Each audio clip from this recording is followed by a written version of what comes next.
E acho que o advento da rede neutra, e no Brasil nós temos 4 ou 5 redes neutras diferentes atuando no mercado, é uma grande inovação no modelo de negócios, uma grande inovação de como que o modelo do mercado de telecomunicações está se reinventando para ser ainda mais eficiente. E aqui o título da nossa palestra, que nossa apresentação rápida aqui, é como tirar um projeto de rede neutra do papel. Porque às vezes a gente fica nessa pergunta, né? A rede neutra é muito legal, está na mídia faz um ano, várias reportagens, entrevistas, cadernos, etc. Mas como é que eu faço para transformar esse meu projeto numa realidade? Então é um pouco do que a gente vai compartilhar aqui com vocês. Chame os amigos de vocês para aprender, porque realmente é bem interessante, tá? Quem não estiver aqui pode assistir a gente online também, e acho que vai ser uma boa discussão. Então, basicamente, a gente elencou aqui, são 6 principais ingredientes ou passos que são importantes para poder transformar um projeto de rede neutra, para poder pegar um provedor que quer se transformar e crescer através de uma rede neutra. São 6 principais passos. O primeiro deles é conhecer as principais vantagens e desvantagens. Quer dizer, a rede neutra serve para muitos parceiros, para muitos modelos de negócio, mas talvez não para todos. Então é bom a gente entender e os nossos parceiros entenderem para que isso serve, para que isso não serve, como que eu posso fazer, aonde que eu vou aplicar, onde eu não vou aplicar, onde eu vou fazer construção própria, aonde eu vou usar uma rede neutra. Então esse é um primeiro passo. Depois eu vou detalhar um pouquinho cada um deles. O segundo é definir um modelo de negócios que se encaixa, mas que se encaixa não na visão da FiBrasil, não da rede neutra, mas no parceiro. Porque o mais importante é entender o que o parceiro quer, qual que é a ambição que ele tem, qual que é o modelo que ele quer desenvolver de negócio. E essa flexibilidade é muito importante para poder se encaixar realmente. Quero fazer um bundle com o DirecTV Go, por exemplo, que estava aqui logo antes apresentando aqui o Xará. Ok, então como é que a rede neutra vai me ajudar a fazer isso ou não? Esse é o segundo passo. Um terceiro é negociar com uma rede neutra, e que seja uma rede neutra de qualidade. Porque isso é muito importante, porque o cliente... E eu vivi o mundo voltando um passo atrás, eu vivi o mundo de operadoras por 12 anos. Quando a gente é operador, a gente controla toda a experiência do cliente. Nesse momento que a gente está agora, em que existem as redes neutras, a experiência do cliente fica fragmentada. Uma parte do serviço quem presta é o operador, é o ISP, a outra parte do serviço quem está prestando é a rede neutra. Então não adianta te negociar com qualquer rede neutra, tem que negociar com uma rede neutra que tenha qualidade e que essa qualidade seja garantida tanto em contrato quanto na execução. Porque não adianta só o contrato ser bom, se a execução depois não é, porque eu vou cobrar multa de uma rede neutra e depois o meu cliente está sofrendo e ele vai embora. Então, é muito importante aqui nesse sentido. O quarto ponto importante é integrar sistemas e processos para garantir que o cliente não percebe que existem 2 empresas nessa relação. E o cliente percebe apenas uma empresa que é o operador, o SP, que está vendendo para o seu cliente final. E ele não percebe que existem outras empresas por trás, outros parceiros, que está desagregada a cadeia de valor. É uma rede só. Então tem que ser muito bem integrado, sistemas e processos. A gente vai falar um pouquinho mais. O quinto passo é o que cada um dos provedores vai fazer, que é criar uma proposta de valor diferenciada. Quer dizer, a rede neutra está aí para todos podem acessar o nosso serviço e também dos nossos concorrentes, com condições de preços e serviços relativamente isonômicas entre todos eles. Mas a pergunta é, como é que eu me diferencio? Que produtos e serviços que eu vou fazer de bundle? Qual é a minha oferta? Qual é a minha presença na cidade, minha presença local? Que isso é muito importante também. Não adianta só eu colocar um preço padrão, fibra, 200 mega, R$100. Ok, tem mais 5 ofertas iguais de fibra, 200 mega a R$100 em praticamente todas as cidades do Brasil. E vai ter mais ainda com as redes neutras. Como é que eu, como ISP, o parceiro como ISP, vai poder criar essa proposta de valor diferenciada em cima da rede neutra? E por último, depois que isso tudo está feito e o cliente está vendido, atendido, instalado, tem que monitorar todos os dias da vida os SLAs de qualidade. Os da própria operação, quanto do parceiro, da rede neutra parceira. Por quê? Para garantir que o cliente tem a melhor experiência possível. E por isso que é importante ter uma rede neutra que seja realmente de qualidade. Então, vendo um pouquinho mais, quais são as vantagens e desvantagens de uma rede neutra? Que aí o provedor fica com essa pergunta, né? Será que eu faço operação própria? Será que eu construo minha própria rede, licencio? Ou eu vou para uma rede neutra? E aí aqui a gente tentou trazer as principais vantagens e desvantagens nessas 2 alternativas que os nossos parceiros têm. Em algumas dimensões. Uma primeira é o time to market. Quer dizer, quanto tempo demora entre eu decidir entrar numa cidade, numa região, num bairro, começar o serviço, entre eu decidir e começar a operar? Quanto tempo isso demora?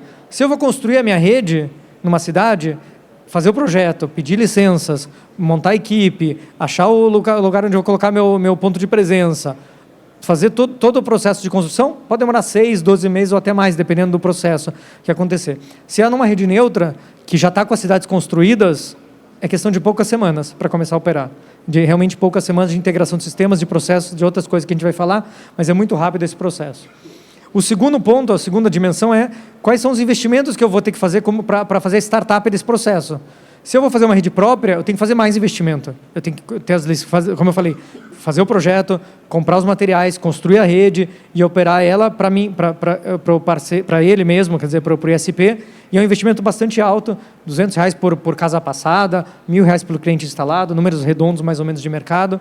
Se é numa rede neutra, o investimento incremental é muito baixo. A rede já está construída. Eu tenho um custo de integrar os sistemas, os processos, verdade, mas acabou, é começar a operar. E tem um outro fator que é, na rede neutra, a minha receita anda junto com a minha despesa. Se eu tenho um cliente, eu pago aquela tarifa da rede neutra, do cliente conectado. Se eu não tenho cliente, eu não pago nada. Então, é nesse sentido que é um investimento interessante. O tema dos licenciamentos de postes, o tema todo tanto de postes quanto das prefeituras, a rede neutra já fez isso pelo provedor, já fez isso pelo parceiro. Então, dá para fazer na rede própria? Provavelmente sim dá. É complexo, demora e tem seus fluxos bastante burocráticos com as companhias elétricas. E a rede neutra já fez esse processo, então já licenciou, a rede já está construída, licenciada nas cidades onde a gente está. Então, realmente é um diferencial bastante importante aqui. O custo de conectar na rede própria, o parceiro tem um custo alto. Por quê? Porque ele não está compartilhando esse custo com mais ninguém. Se ele, às vezes, tem uma mão de obra que está trabalhando para ele, e se essa mão de obra fica ociosa 1 dia, 2 dias, ele está pagando por esse custo da mão de obra. Na rede neutra, não. Se eu tenho um técnico de instalação compartilhado entre vários parceiros, esse técnico pode fazer instalação para outros parceiros sem onerar aquele primeiro parceiro que está lá instalado. Então, o custo é mais baixo na rede neutra do que na rede própria. O custo de operar é praticamente parecido entre os dois têm custos semelhantes. O que tem diferente é o EBITDA. Por quê? Porque como na rede própria o ISP fez um alto investimento no começo, o EBITDA dele é maior, porque ele não está pagando aquele custo da rede neutra mensal. Por outro lado, ele tomou um risco, né? Lembra do risco? Que ele construiu uma rede, eu não sei se ele vai ter cliente ou não. Na rede neutra, se ele tiver um cliente, ele paga, se não tiver cliente, ele não paga. Então, o EBITDA na rede neutra é menor e é diferente, até para o paradigma nosso do mercado de telecomunicações, que a gente está acostumado a ver EBITDAs de 30%, 40%, 50%, os provedores de rede neutra, os parceiros que estão nas redes neutras, provavelmente vão ter EBITDAs menores.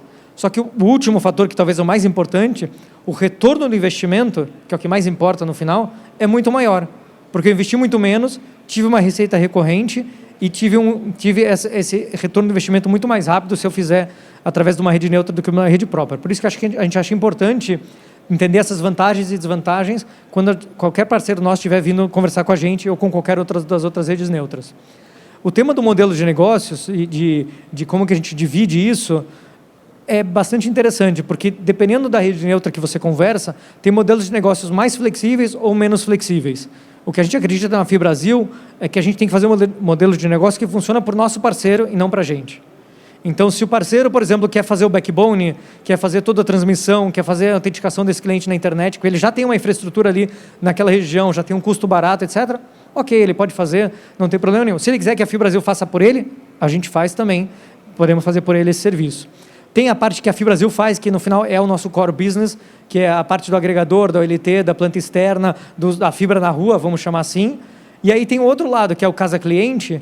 De novo, tem uma parte que o parceiro sempre vai fazer, que é vendas, marketing, atendimento a cliente, atendimento comercial, cobrança. Isso sempre o parceiro vai fazer, nunca a FiBrasil.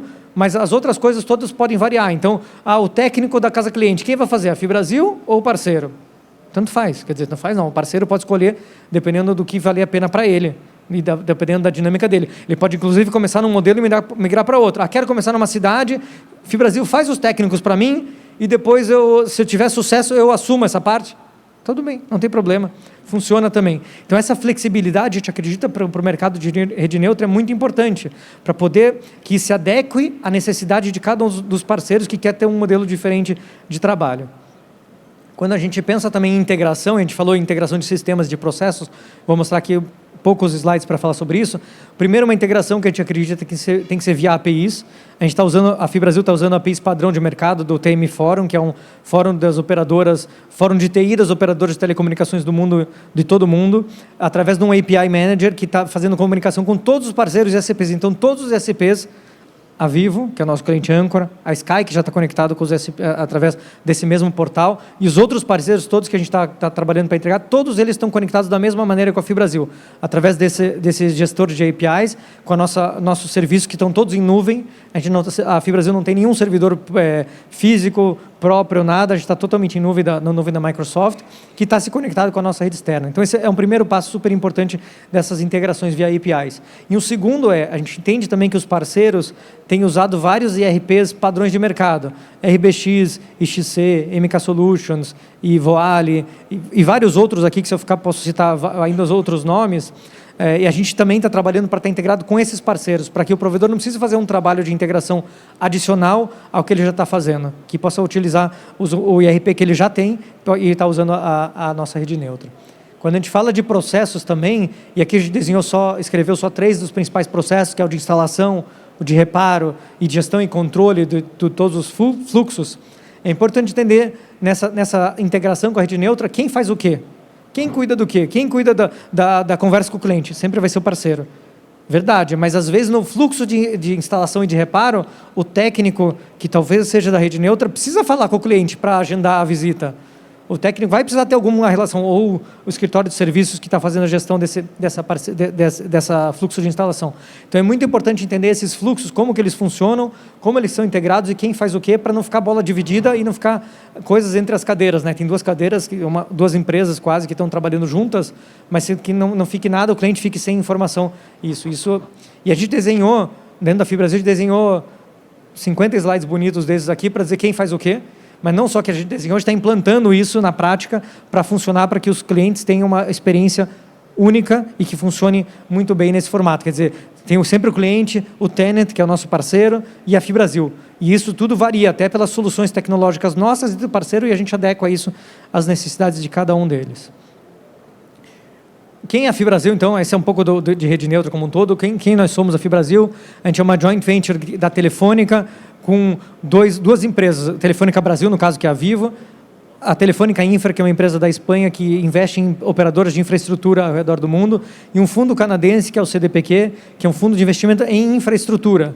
A gente não tem nos nossos planos fazer IPO, a gente não tem nos nossos planos vender a empresa. Essas 3 empresas que são nossas sócias, são empresas que ou operam telecomunicações há 100 anos, como a Telefônica no mundo, ou investem no negócio para ficar para sempre com esse negócio. O CDPQ, que é esse nosso fundo canadense, a estratégia dele é ficar com os negócios para sempre. Ele compra e não vende, esse é o que eles falam para a gente. Então, esse é o objetivo de ter a rentabilidade do investimento feito. E o objetivo foi criar essa operadora de rede neutra para estar atuando no mercado.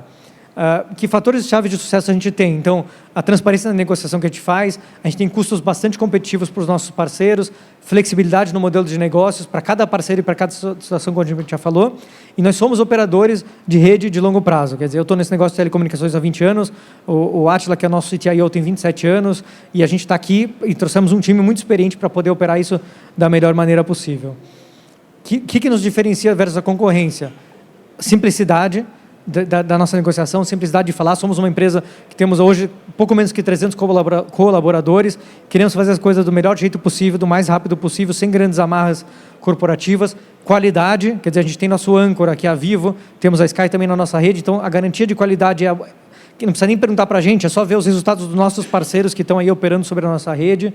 A gente só opera a fibra, a gente não opera outras redes, não opera cobre, não opera longa distância, não faz data center, não faz nada. A gente opera fibra ótica. A gente acorda de manhã e vai dormir pensando como é que a gente pode operar essa rede da melhor maneira possível e do jeito mais eficiente possível daqui e por muito tempo. Expertise, como a gente já falou, a gente opera fibra no longo prazo. Somos neutros de verdade, aqui a gente tem condições isonômicas. Se quiser saber o preço que eu cobro da Vivo, pode me perguntar que eu conto para vocês quanto a Vivo paga pelo serviço que ele tem. Se quiser as condições da Vivo, em condições isonômicas, a gente oferece também nesse sentido. Então, é essa isonomia que a gente oferece e a neutralidade de verdade. E OPEX é um modelo que é praticamente 100% de OPEX, 100% relacionado à receita. Você tem receita, se você tem receita como parceiro, você tem uma despesa pagando a rede neutra. Se você não tem receita, você não paga. Então é bem interessante nesse sentido.